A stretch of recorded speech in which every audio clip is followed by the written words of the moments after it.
Hello बच्चों, start कर रहे हैं। देखिए हम इस क्वेश्चन को, which of the following is cationic detergent. हमें बताना है कैटायनिक डिटर्जेंट कौन सा है। Sodium stearate, cetyl methyl, cetyl trimethyl ammonium bromide, sodium dodecyl benzene sulfonate and sodium lauryl sulfonate या सल्फेट। इनमें से कौन से हमारे कैटायनिक डिटर्जेंट हैं, एक एक करके हम इनकी डिटेल करते हैं। क्या चीज होती है सोडियम स्टेरेट? सोडियम स्टेरेट एक सोप होता है और RCOOH का सॉल्ट, RCOONA कार्बोक्सिलिक एसिड में अगर ये एल्काइल ग्रुप हायर है, नंबर ऑफ कार्बन इसमें काफी ज्यादा हैं, C16 है, सपोज करते हैं C17 है, C18 है, तब ये हायर कार्बोक्सिलिक एसिड कहलाता है। C17 हो जाएंगे तो हाइड्रोजन कितने होंगे?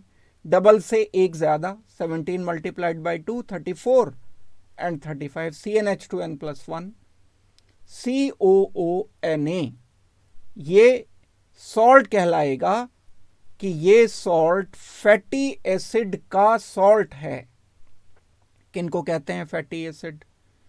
हायर कार्बोक्सिलिक एसिड को, जिसमें कार्बन काफी ज्यादा हैं, उन्हें कहते हैं फैटी एसिड।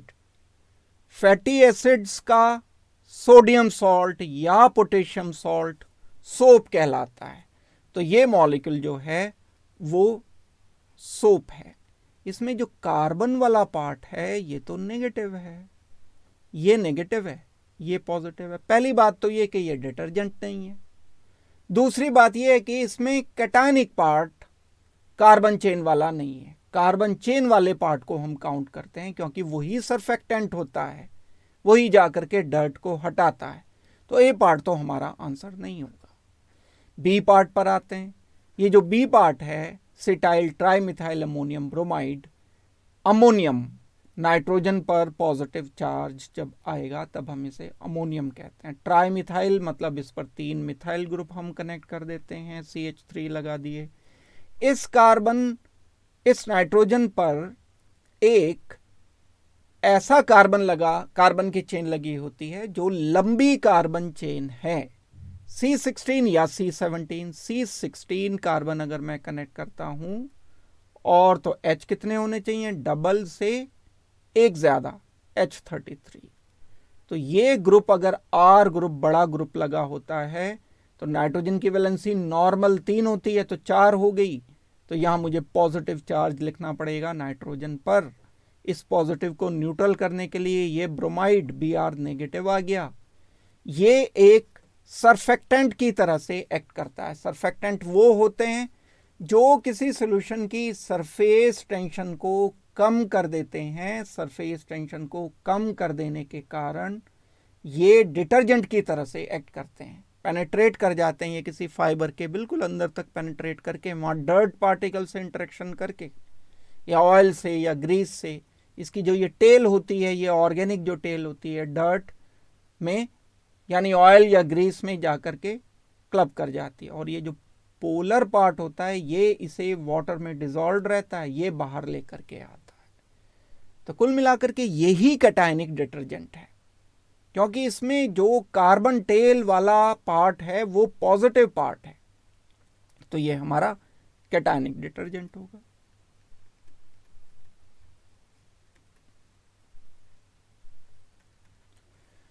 सी पार्ट देखते हैं। आंसर तो हमारा ये हो गया क्योंकि हमसे कैटायनिक डिटर्जेंट पूछा है, आंसर हमारा ये हो गया है।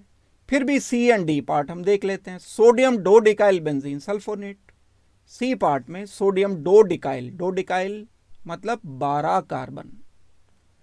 अगर बेंजीन लगा है, बेंजीन पर सल्फोनिक एसिड का सॉल्ट है SO3Na और 12 कार्बन की चेन यहां पर लगी है। कार्बन 12 हो गए तो हाइड्रोजन कितने होने चाहिए? डबल से एक ज्यादा, 24 + 1 25। ये 12 कार्बन की चेन लगी हुई है। ये स्ट्रक्चर हो गया sodium dodecyl benzene sulfonate का।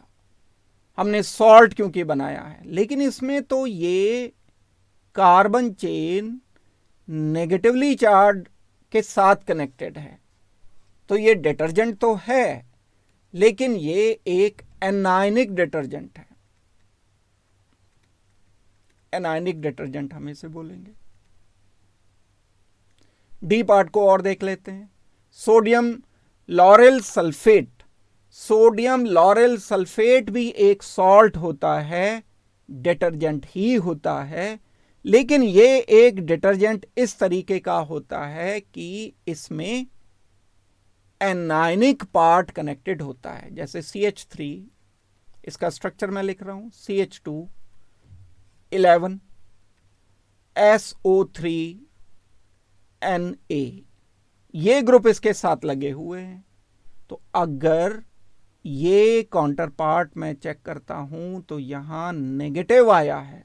सोडियम लॉरेल सल्फेट जो होता है वो एक एनायनिक डिटर्जेंट है।